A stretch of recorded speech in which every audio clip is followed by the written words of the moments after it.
السلام علیکم ورحمۃ اللہ وبرکاتہ۔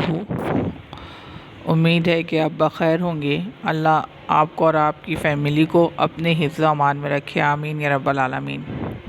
پیارے بچوں، ہمارا لیسن چل رہا تھا 10 جنتی۔ پیچھے آپ نے دیکھے ہوں گے 10 جنتی، اور 10 جنتی کیا ہے یہ بھی بتا دیے تھے۔ عشرہ مبشرہ کے بارے میں یہاں بتلایا گیا تھا، جو اس کی ڈیٹیل آپ کو بتلا دی گئی تھی کہ 10 صحابہ ایسے تھے جن کو اللہ کے رسول نے بیک وقت جنتی ہونے کی خوشخبری دی تھی، اس لیے ان کو عشرہ مبشرہ کہتے ہیں، جن میں سے ہم نے 4 کے بارے میں پچھلے لیسن میں پچھلے ویڈیو میں دیکھ چکے تھے کہ وہ 4 کون تھے۔ حضرت ابوبکر صدیق، حضرت عثمان، حضرت عمر رضی اللہ عنہ، حضرت عثمان، حضرت علی رضی اللہ عنہ، ہے نا۔ ان کے بارے میں بھی بتائے تھے کہ یہ ایک کے بعد دیگرے خلیفہ ہوئے، خلفائے راشدین کہا جاتا ہے ان کو، کہ ابوبکر صدیق، پھر اس کے بعد حضرت عمر خلیفہ بنائے گئے، پھر اس کے بعد حضرت عثمان، پھر اس کے بعد حضرت علی۔ ان کی ڈیٹیل ہم نے پڑھ چکے تھے۔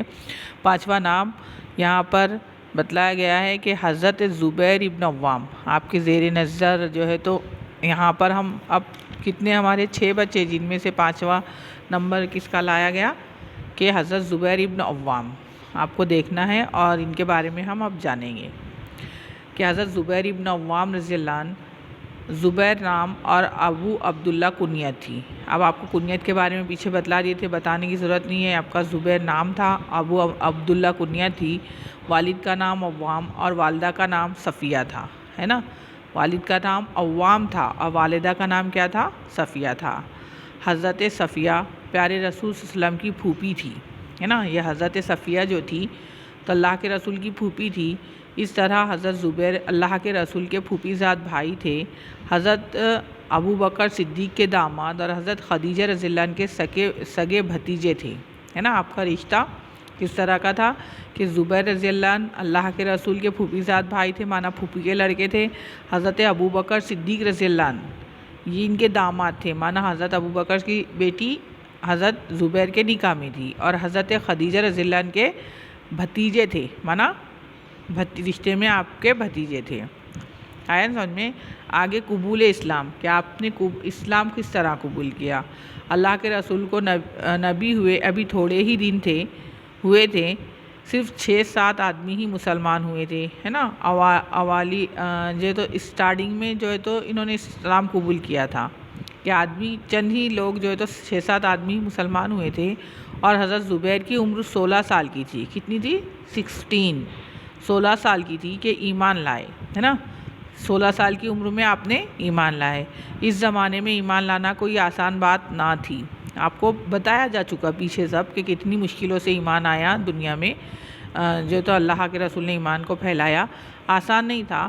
حضرت زبیر کو بھی اس نوعمری میں طرح طرح کی تکلیفیں پہنچائی گئی، اور خود ان کے حقیقی چاچا انہیں مارتے پیٹتے، طرح طرح سے دنیا والے بھی ستاتے، اور ان کے حقیقی جو چاچا تھے، ہے نا، تو وہ بھی ان کو مارتے پیٹتے، چٹائی میں باندھ کر دھواں پہنچاتے کہ دم گھٹنے لگتا، لیکن حضرت زبیر کہتے اب اسلام تو میں نہیں چھوڑ سکتا، ہے نا۔ ان کے چاچا کہتے تھے کہ اسلام کو چھوڑ دے، ان کو مارتے پیٹتے تھے، اور ان کو چٹائی میں لپیٹ کر جو جگہ رہتی ہے اندر، اس کے اندر میں دھواں چھوڑ دیتے تھے، تاکہ وہ دھوئیں کی وجہ سے آپ کا دم گھٹنے لگتا تھا، لیکن اس پر بھی آپ نے ایمان کو نہیں چھوڑا۔ اب ہجرت کے بارے میں آپ کو پہلے بتایا گیا، آپ نے بھی ہجرت کی۔ آپ نے پہلے تو حبشہ کی طرف ہجرت کی، لیکن بعد میں جب مدینہ کی ہجرت کا عام حکم ہوا تو آپ بھی مدینہ چلے گئے، اور وہاں اپنی بہادری کے جوہر دکھاتے رہے، ہے نا۔ پہلے بتائے ہم نے، 2 بار حبشہ کی طرف ہجرت ہوئی تھی، تو آپ اس میں شامل تھے، لیکن جب مدینہ کی طرف ہجرت کرنے کا عام حکم آ گیا کہ آپ سب مدینہ کی طرف ہجرت کر سکتے، تو آپ وہاں سے کہاں چلے گئے تھے؟ مدینہ کو چلے گئے تھے، اور وہاں پر آپ وہیں پہ اپنی زندگی گزارے، وہیں پر آپ نے بہادری کے جوہر دکھائے، مانا اپنا کمال دکھایا، کارنامے، مانا آپ نے کیا کیا کام کیے۔ غزوہ بدر میں نہایت دلیری سے لڑے، جس طرف رخ کرتے صفے کی صفیں بچھا دیتے، ہے نا۔ ایسا لڑتے تھے کہ جس طرف بھی آپ رخ کرتے، جس طرف بھی آپ لڑنے کے لیے جاتے، تو وہاں کی صفوف، مانا پوری لائن کی لائن کو بچھا دیتے، مانا ان کو ختم کر دیتے۔ خود فرماتے تھے کہ میرے بدن کا کوئی حصہ ایسا نہیں جس پر زخم نہ ہو۔ کیا فرماتے؟ لڑائی کی وجہ سے، جنگ کی وجہ سے کوئی بدن کا حصہ ایسا نہیں ہے کہ جس پہ زخم نہ ہو، لیکن لڑائی سے کبھی منہ نہیں موڑا، ہے نا۔ ہم زخم پہ زخم کھاتے رہے لیکن لڑائی سے منہ نہیں موڑا۔ احد کی لڑائی میں جب مشرکین نے اللہ کے رسول پر تیر برسائے، احد کی لڑائی آپ کو بتائی گئی تھی، ہے نا، آپ کو جو ہے تو سکس کلاس میں، کہ احد کی لڑائی کس طرح ہوئی تھی وہ آپ کو ڈیٹیلی معلوم ہے۔ تو اس وقت جو ہے تو اللہ کے رسول بھی احد کی لڑائی میں شامل تھے اور یہ بھی تھے، تو اللہ کے رسول پر تیر برسائے، اس وقت تیروں کے وار اپنے بدن پر روکتے رہے، ہے نا، جیسا ہی تیر آتا اپنے بدن پر اس کو روک لیتے اور آپ کو تیروں سے بچاتے رہے، ہے نا، اللہ کے رسول کے سامنے آتے تھے، تیر آپ کے بدن پر لگ جاتا۔ یہ احد کی لڑائی کا حال ہے۔ خیبر کی جنگ میں جب یہودیوں کا مشہور سردار مرحب قتل ہوا اور اس کے بھائی یاسر نے میدان میں آ کر مقابلے کے لیے آواز لگائی تو مسلمانوں کی فوج سے حضرت، اب آپ کو پیج پلٹنا ہے انشاءاللہ، کہ مسلمانوں کی جو ہے تو فوج میں سے حضرت زبیر رضی اللہ عنہ مقابلے کے لیے نکلے، ہے نا، جب یاسر نے آواز دی بھائی کے قتل کے اس عوض میں کہ میرا مقابلے کے لیے کوئی آؤ، تو کون آیا؟ حضرت زبیر رضی اللہ عنہ نکلے۔ یاسر بڑے ڈیل ڈول کا ہٹا کھٹا نوجوان تھا، مانا موٹا تازہ، اچھا خاصا جو ہے تو اس کی صحت تھی۔ اسے دیکھ کر حضرت زبیر کی والدہ حضرت صفیہ ذرا جھجکی، ہے نا، حضرت صفیہ کون تھی؟ اللہ کے رسول کی پھوپھی تھی۔ انہوں نے دیکھے کہ میرے بیٹے کے مقابلے میں کیا ہوا، اتنا زیادہ لہیم شہیم آدمی جو ہے تو ہیلدی آدمی جو ہے تو مقابلے کے لیے آیا، تو تھوڑی جھجکی ماں ہونے کی وجہ سے، لیکن اللہ کے رسول نے فرمایا گھبراؤ نہیں، اللہ کا سپاہی اسے ٹھکانے لگا دے گا، ہے نا، کیا فرمایا اللہ کے رسول نے اپنی پھوپھی سے کہ آپ گھبرائیے نہیں، اللہ کا سپاہی مانا زبیر کیا کریں گے، ان کو ٹھکانے لگا دیں گے۔ ذرا دیر نہ لگی کہ حضرت زبیر نے اسے جہنم رسید کر دیا، تھوڑی ہی دیر تھی کہ زبیر رضی اللہ عنہ نے اس کو ختم کر دیا۔ یہ تو کون سی لڑائی کا حال تھا؟ خیبر کی لڑائی کا۔ اب آگے حنین، یہ تمام جو ہے تو جنگوں کے نام ہیں، غزوات کے نام ہیں، آپ کو دیکھنا ہے غور سے، ہم جو ہے تو اس کا ہوم ورک دیں گے نام یاد کرنے کے لیے اور سننا ہے غور سے۔ حنین، طائف، تبوک، سبھی لڑائیوں میں حضرت زبیر شریک رہے اور بڑی دلیری سے لڑے، ہے نا، بہت بہادری سے لڑے۔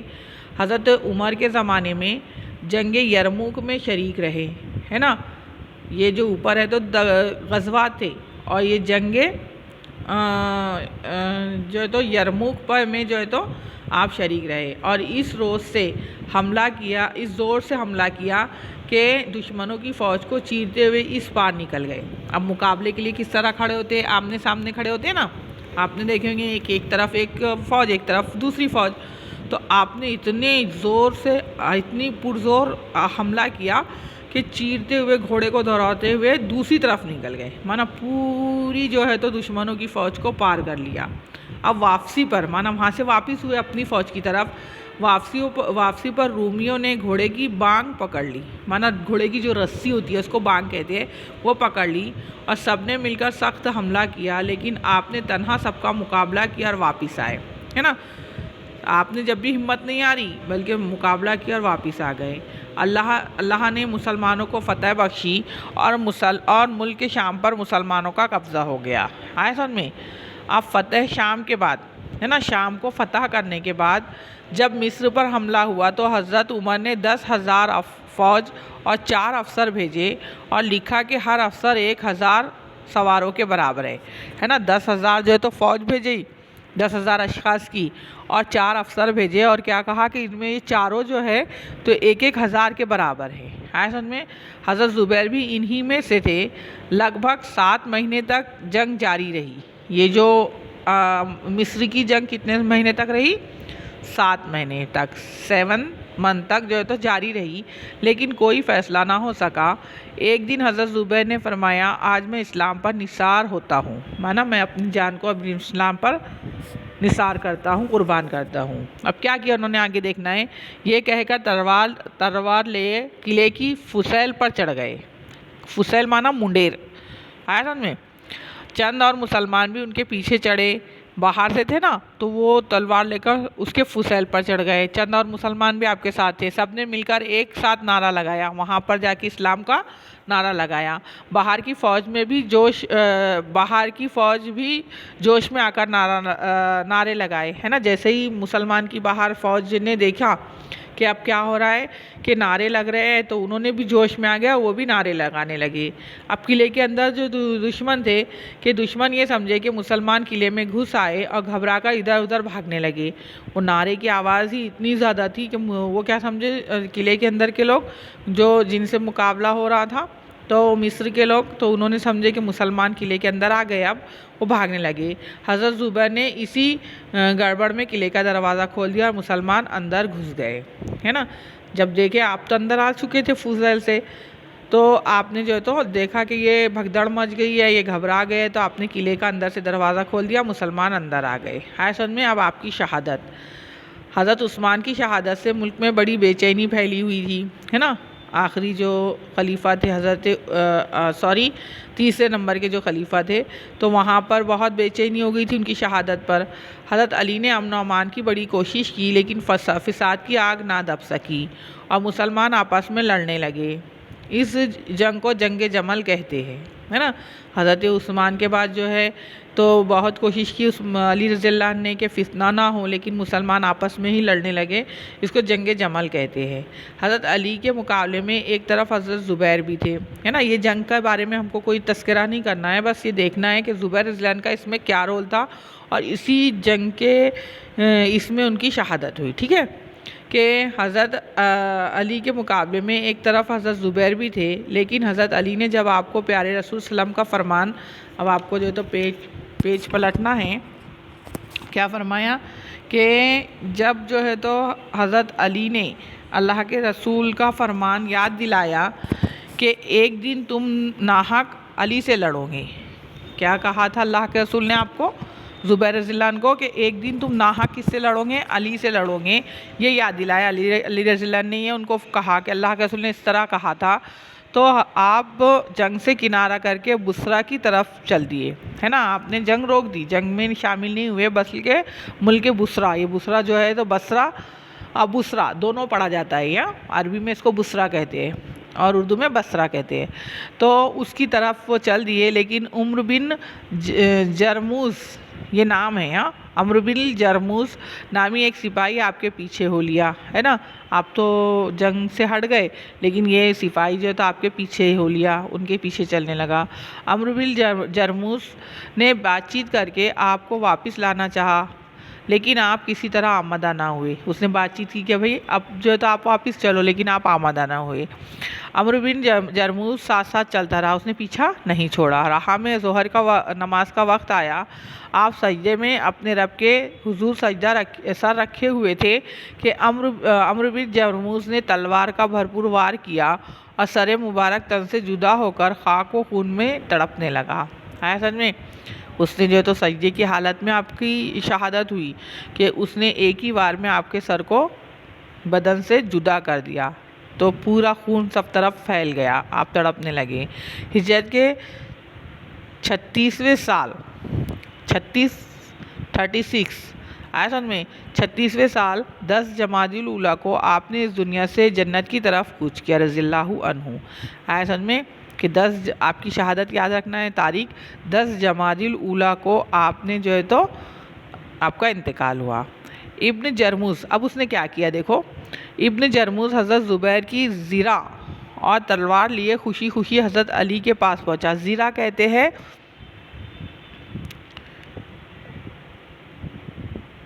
جو بدن پہ پہنی جاتی ہے جنگ کے وقت، اور تلوار آپ کو پتہ ہی ہے۔ تو یہ دونوں لے کر بہت خوش ہو گیا کہ اب میرے امیر کیا کریں گے مجھ سے، میرے سردار خوش ہو جائیں گے، تو آپ کے پاس پہنچا، علی رضی اللہ عنہ کے پاس پہنچا۔ اب ان کی کوئی آپسی جو ہے تو پرسنل تو دشمنی تھی نہیں علی رضی اللہ عنہ کے زبیر رضی اللہ عنہ کی، تو عوام کی وجہ سے فتنہ ہوا تھا، تو دونوں کے درمیان لڑائی ہوئی تھی، دشمنی نہیں تھی، محبت تھی دونوں کے درمیان۔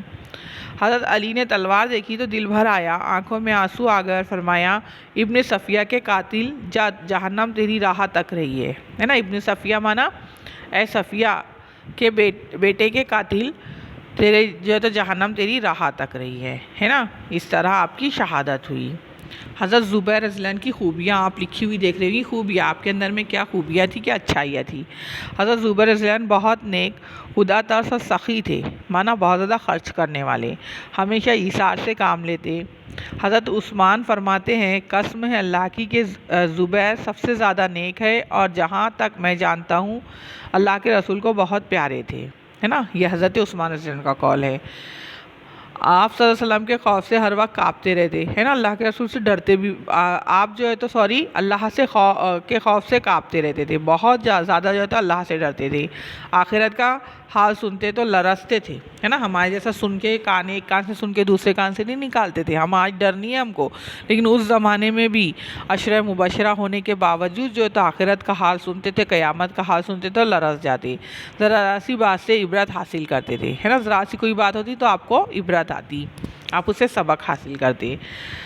آپ کی امانت داری مشہور تھی، لوگ مرتے وقت اپنے بال بچے اور مال و دولت آپ کے سپرد کر جاتے اور آپ بڑی خوشی سے ان کی حفاظت فرماتے، ہے نا، امانت دار بہت تھے، تو لوگ اگر مرنے کے قریب ہوتے تو آپ کے بچوں کی ذمہ داری اور مال و دولت کی ذمہ داری حضرت زبیر کے سپرد کرتے، ان کے ذمہ لگاتے، تو آپ اس کو بھی کی بھی حفاظت فرماتے۔ آپ کو اللہ تعالیٰ نے مال و دولت خوب دے رکھا تھا، لیکن پھر بھی نہایت سادہ زندگی گزارتے، کھانا بہت معمولی کھاتے اور زیادہ سے زیادہ اللہ کی راہ میں خرچ کرتے۔ اصل میں بہت زیادہ مال تھا لیکن اپنی زندگی میں نہیں لگایا تھا انہوں نے، بلکہ سادہ سیدھا زندگی گزارتے، اور جو مال آپ کے پاس تھا وہ اللہ کے راستے میں خرچ کرتے۔ ہماری طرح نہیں تھے کہ آج کل یہ ہے تو کل کے بھی طرح رکھ دو، پورے سالوں جو ہے تو ہم جو ہے تو اکاؤنٹ میں ڈال دو، ایسے نہیں تھے، بلکہ اتنا مال ہونے کے بعد بھی سادہ سیدھا کھاتے، سادہ معمولی کپڑا پہنتے، معمولی زندگی گزارتے، اور جتنا مال تھا اللہ کے راستے میں خرچ کر دیتے۔ اپنے بیوی بچوں سے بہت محبت کرتے، ہے نا، آپ کے بیوی بچے جو تھے تو آپ بہت محبت کرتے، خاص کر اپنے بیٹے عبداللہ، آپ کو آگے دیکھنا ہے آپ کہ ان کے بیٹے کا نام بتائیں یہاں پر، کہ خاص کر ان کے بیٹے عبداللہ کو بہت چاہتے، ان کے بیٹوں سے ان کے بچوں سے محبت کرتے، ہے نا، جیسا عبداللہ آپ کے بیٹے تھے حضرت زبیر کے، ان کو بہت چاہتے تھے اور عبداللہ کے بیٹوں کو سے محبت کرتے تھے۔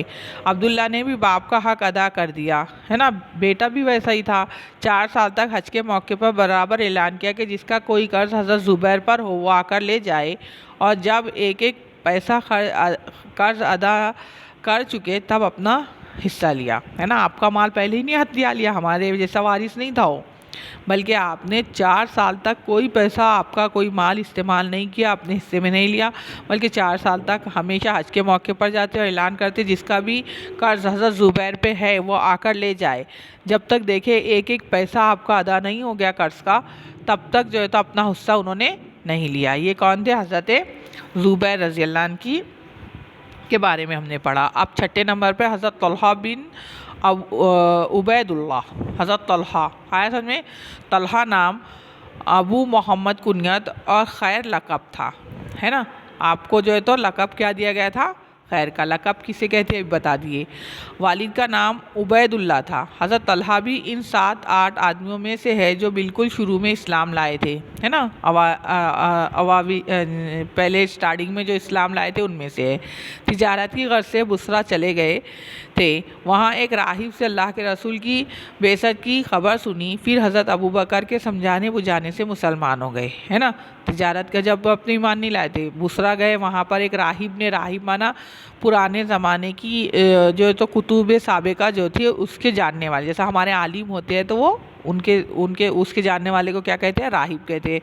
وہ ہمارے عالم تو پوری دنیا کو فوکس کر کے جی رہے ہیں، لیکن ان کے راہب کیا ہوتے تھے کہ جنگلوں میں جا کر اکیلی تنہا زندگی بسر کرتے تھے، اس طرح ہمارے ہاں تو جائز نہیں ہے اس طرح زندگی بسر کرنا، خیر ہم کو یہ ٹاپک نہیں دیکھنا ہے بلکہ ان کے بارے میں جاننا ہے۔ اس راہب نے اللہ کے رسول کی بعثت کی خوشخبری دی تھی، کیوں دی تھی؟ کیونکہ اس نے اپنی پرانی کتابوں میں جو تھی تو ان کی اللہ کے رسول کی نشانیاں دیکھ چکا تھا، اس نے خبر دی کہ اللہ کے رسول جو ہے تو مبعوث ہو چکے ہیں۔ پھر اللہ کے رسول کے ساتھی حضرت ابوبکر نے بھی آپ کو سمجھایا بجھایا تو آپ مسلمان ہو گئے۔ مسلمان ہونے پر اور لوگوں کی طرح آپ کو بھی بہت دکھ پہنچائے گئے، ہے نا، ایسا نہیں کہ آپ کو چھوڑا گیا، آپ کو بھی تکلیف پہنچائی گئی۔ ایک بار ان کے بھائی نے رسی میں باندھ کر بہت مارا، لیکن آپ نے فرمایا اب میں اسلام چھوڑنے والا نہیں ہوں۔ اب انہوں نے بھی ہجرت کی۔ اللہ کے رسول نے جب مدینے کی طرف ہجرت فرمائی، اس وقت آپ ہجرت کی تجارت کی غرض سے شام گئے ہوئے تھے، ہے نا۔ جب اللہ کے رسول نے ہجرت کی تو آپ وہاں مدینہ مکہ میں نہیں تھے، شام ملک شام گئے تھے۔ واپسی پر چند روز کے بعد آپ نے بھی اللہ اور اس کے دین کی خاطر اپنے پیارے دیس کو چھوڑ کر مدینے کی راہ لی، ہے نا۔ پھر آپ نے بھی مدینے کو ہجرت کر لی۔ بدر کی لڑائی کے علاوہ تمام لڑائیوں میں آپ نے شرکت کی اور دلیری اور جانثاری کی مثال قائم کر دی، ہے نا۔ بدر کی لڑائی جو سب سے پہلی جنگ بتلائی گئی ہے، اس کے علاوہ جتنی بھی جنگیں آپ پیچھے گزری ہیں نام با نام حضرت زبیر رضی اللہ عنہ کے ٹاپک میں، سب میں آپ شریک تھے۔ خیر کا لقب، اب آپ کو خیر کا لقب کیوں دیا گیا؟ احد کی لڑائی میں جب کافروں نے پیارے رسول کو گھیر لیا تو حضرت طلحہ اپنی جان پر کھیل کر اللہ کے رسول کی حفاظت فرمائی، تیروں کی بارش روکتے تھے اور تلوار کے وار اپنے جسم پر لیتے تھے، ہے نا۔ کوئی تلوار سے اگر وار کرتا اللہ کے رسول کے اوپر میں تو جسم پہ لے لیتے تھے، تیر بھی اپنے جسموں پر لیتے۔ حضرت طلحہ نے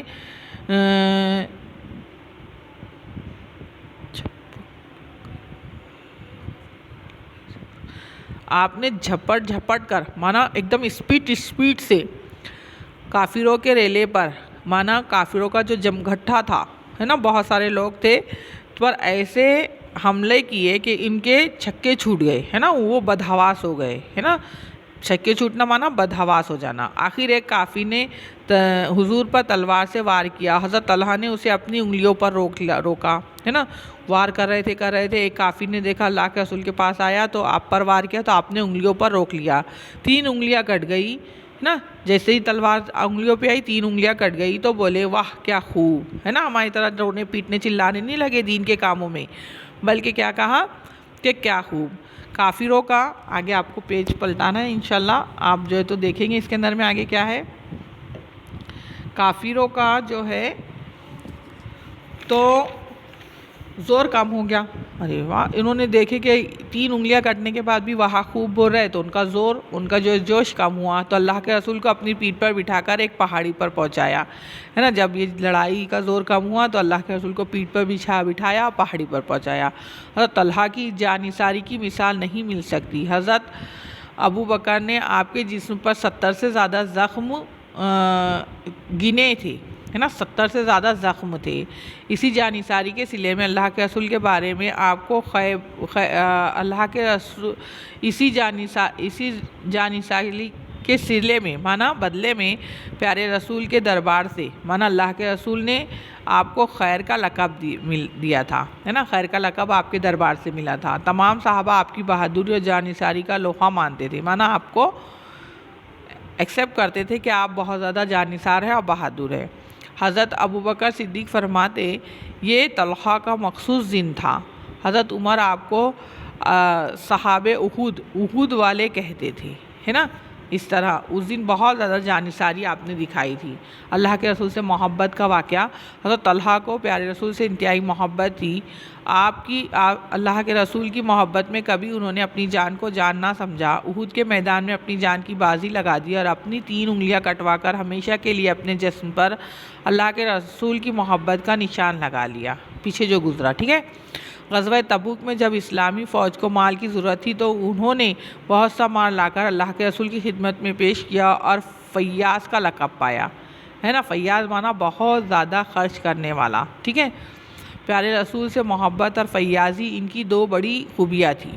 محبت اتنی کہ اپنی جان کو جان نہ سمجھا، محبت اتنی کہ اپنے مال کو مال نہ سمجھا۔ ایک بار 7 لاکھ درہم میں اپنی ایک جائیداد بیچی اور سب کی سب رقم غریبوں میں بانٹ دی، ہے نا۔ ضرورت پڑی تو اپنی پراپرٹی میں سے جو ہے تو انہوں نے 7 لاکھ درہم، آج 7 لاکھ روپیہ ہم کو بہت لگیں گے، وہ درہم تھے، آج کے زمانے میں اربوں خربوں روپیہ تھا، تو وہ غریبوں میں بانٹ دیا۔ ہمیشہ غریبوں کا خیال رکھتے، لڑکیوں اور بیوہ عورتوں کی شادی کراتے، قرض داروں کا قرض اپنے پاس سے ادا کر دیتے اور ہر طرح اللہ کی مخلوق کی مدد کرتے۔ ان کی آمدنی مانا پیمنٹ جو آنے والی رہتی ہے تقریباً 1000 درہم روزانہ تھی، ہے نا۔ روزانہ 1000 درہم ان کے آتے تھے۔ اس کے باوجود انتہائی سادہ زندگی بسر کرتے، نہ شاندار لباس ہوتا اور نہ پرتکلف کھانے، ہے نا۔ ہم تو ہزاروں سے کما رہے، فقط تو ہم اتنا اچھا پہن رہے، اتنا اچھا کھا رہے، لیکن آپ کی اتنی زیادہ آمدنی ہونے کے بعد ہم مہینوں کے جتنے کماتے، سالوں میں جتنے کماتے وہ ایک دن میں کماتے تھے، لیکن اس کے باوجود بھی آپ سادہ رہتے تھے، بس عام آدمیوں کی طرح رہتے بستے اور کھاتے پیتے تھے، اور جتنا مال و متاع آپ کے پاس آتا تو کس کی خدمت میں پیش کرتے؟ اللہ کے رسول کی اور اللہ کے راستے میں۔ یہ جب کیوں بتایا جا رہا ہے؟ تاکہ ہم بھی جو ہے تو اپنے اوپر کم سے کم خرچ کر کے ضرورت کی چیز لے کر جو ہے تو باقی جو ہم فضول جو کرتے ہیں اس کو روکتے ہوئے اللہ کے راستے میں خرچ کرنے والے بنے۔ اب آپ کی شہادت کا دیکھو، جنگ جمل میں حضرت طلحہ بھی حضرت زبیر کے ساتھ تھے، لیکن جب حضرت زبیر نے جنگ سے کنارہ کیا، مانا پیچھے گزرا نا کہ آپ ہٹ گئے تھے واقعہ سننے کے بعد، اللہ کے رسول کا قول سننے کے بعد، تو آپ بھی جنگ سے علیحدہ ہو گئے۔ جب زبیر رضی اللہ عنہ ہٹ گئے تو آپ بھی وہاں سے ہٹ گئے۔ مروان نامی ایک سپاہی بہت دنوں سے آپ کی طرف سے بلا وجہ خار کھائے بیٹھا تھا، ہے نا، آپ سے دشمنی نبھا رہا تھا، کینہ تھا اس کے دل میں، مروان نامی، اس نے موقع کو غنیمت جانا۔ آگے دیکھنا ہے بیٹے، آپ کو پیج پلٹانا ہے۔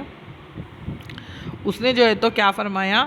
موقع کو غنیمت جانا، مانا اس نے یہ چانس دیکھا، چانس جیسا ہی ملا اس کو تو ایک تیر مارا، آیا سمجھ میں؟ نیچے دیکھو، ایک تیر مارا، تیر گھٹنے میں لگا، اسی کے صدمے سے وہ شہید ہو گئے، ہے نا، تیر جو ہے تو آپ کے گھٹنے میں لگ گیا، اسی کے صدمے سے وہ شہید ہو گئے۔ اِنَّ لِلَّهِ وَإِنَّا إِلَيْهِ راجعون، ہے نا، کہ اِنَّ لِلَّهِ، بے شک للہ، اِنَّ لِلَّهِ وَإِنَّا إِلَيْهِ راجعون، کیا ہونا ہے؟ ہم کو وہ اللہ ہی کی طرف سب کو لوٹنا ہے۔ حضرت علی رضی اللہ عنہ نے یہ غم کے موقع پر کہے جانے والے الفاظ ہے کہ اگر کوئی غم کا موقع آئے تو ہم کو یہ جملے ادا کرنا ہے، اِنَّ لِلَّهِ وَإِنَّا إِلَيْهِ راجعون۔ حضرت علی رضی اللہ عنہ نے آپ کو اس حال میں دیکھا تو دل بھر آیا اور فرمایا، کیا اچھا ہوتا کہ میں اس دردناک واقعے سے 20 برس پہلے ہی مر گیا ہوتا، ہے نا۔ دیکھو یہ جنگ جو تھی تو پرسنل تو تھی نہیں، یہ جو ہم کو اس کے ڈیپ میں نہیں جانا ہے، لیکن جو ہے تو یہ اللہ کی قدرت سے لڑی گئی تھی، تو اس میں بھی ساتھی تھے حضرت علی رضی اللہ عنہ نے، تو کیا کہا انہوں نے؟ فرمایا کہ اچھا ہوتا یہ جو دردناک واقعے جو ہوئے ہیں، ایک تو زبیر رضی اللہ عنہ کی شہادت ہوئی، دوسرے طلحہ کی، تو اس سے 20 سال پہلے ہی مر گیا ہوتا۔ یہ کہتے آپ کی آواز بھر گئی اور اپنے ساتھیوں سمت پھوٹ پھوٹ کر رونے لگے، ہے نا۔ آپ کی موت پر آپ کو، حضرت علی کو بہت زیادہ رونا آیا۔ اللہ کے رسول نے ایک مرتبہ فرمایا، جو شہید کو چلتا پھرتا دیکھنا چاہے وہ حضرت طلحہ بن عبید اللہ کو دیکھے، ہے نا۔ جو اگر شہید کو چلتا پھرتا دیکھنا چاہتا ہے، اللہ کے رسول نے اپنی زندگی میں ہی فرما دیا تھا، جو شہید کو دیکھنا چاہتا ہے تو کس کو دیکھے؟ طلحہ بن عبید اللہ کو دیکھے رضی اللہ عنہ۔ دیکھو بیٹے، ہم کو جو قصے سنائے جاتے ہیں صرف قصے کہانی کے لیے نہیں، بلکہ ہم کو اس سبق آموز قصے ہے یہ ہمارے لیے، ہم کو یہ یاد رکھنا ہے۔ عشرہ مبشرہ میں سے ہم نے جو ہے تو 6 لوگوں کے بارے میں پڑھ چکے ہیں، آگے کے 3 انشاءاللہ ہم بعد میں پڑھیں گے۔ تو اب ہم کو اس کے اندر میں دیکھنا ہے کہ انہوں نے کس طرح کی قربانیاں دی ہے نا۔ یہ دین جو ہے تو تاش میں رکھ کر جو ہم کو دیا گیا تشتری میں، آسانی سے مل گیا، یہ اتنی آسانی سے نہیں آیا، بلکہ بہت زیادہ مشکلیں ہوئی، بہت زیادہ شہادتیں ہوئی، جب کوئی جا کر یہ دین ہم تک پہنچا۔ تو اس کا تقاضا کیا ہے؟ ہم اس دین پر عمل کرنے والے بنے، اور دین کا عمل اسی وقت ممکن ہے جب ہم اس کا علم حاصل کرنے والے ہوں گے، اور اس کا علم حاصل کرنے کے لیے ہم کو ایسے ہی کلاسز اٹینڈ کرنا ہے اور ایسی ہی مجلسوں میں بیٹھنا ہے۔ جس طرح ایک چھوٹی سی مثال دیتی ہوں میں، کہ کرانے کی دکان پر گوشت نہیں ملے گا، یا پھر گوشت کی دکان پہ سونا نہیں ملے گا، یا پھر کپڑے کی دکان پر سونے کی دکان پہ کپڑا نہیں ملے گا، اسی طرح دنیاوی علم دینی علم جو ہے تو دین کے ہی علم میں ملے گا، دین کی مجلسوں میں ملے گا، دین کی کتابوں میں ملے گا، دین کی طرف جو ہے تو ہم جب متوجہ ہوں گے، توجہ کریں گے، جب ہی ہم کو اس کو دین ملے گا، اور جب دین ہم کو مل جائے گا، علم ہم کو مل جائے گا، تو عمل کرنے میں انشاءاللہ آسانی ہوگی، اور اللہ تعالی ہم کو اس کے عوض میں جنت عطا فرمائے گا۔ آپ کو اس کو 2 سے 4 بار سننا ہے، اور اس کے اندر میں جتنے غزوات بتائے گئے اس پہ بھی غور کرنا ہے، اور ساتھ ساتھ جو ہے تو اپنے گھر والوں کی اپنی حفاظت کرنا ہے۔ جتنی تدابیر آپ کو جو ہے تو بتلائی گئی ہے اس کے اوپر میں عمل کرنا ہے، گھر میں رہنا ہے، اور پیرنٹس کو نہیں ستانا ہے، ٹھیک ہے۔ اور اس کے ساتھ ساتھ اسکول کو اور ٹیچر وغیرہ کو اپنی دعاؤں میں یاد رکھنا ہے۔ اللہ حافظ، خدا حافظ، فی امان اللہ۔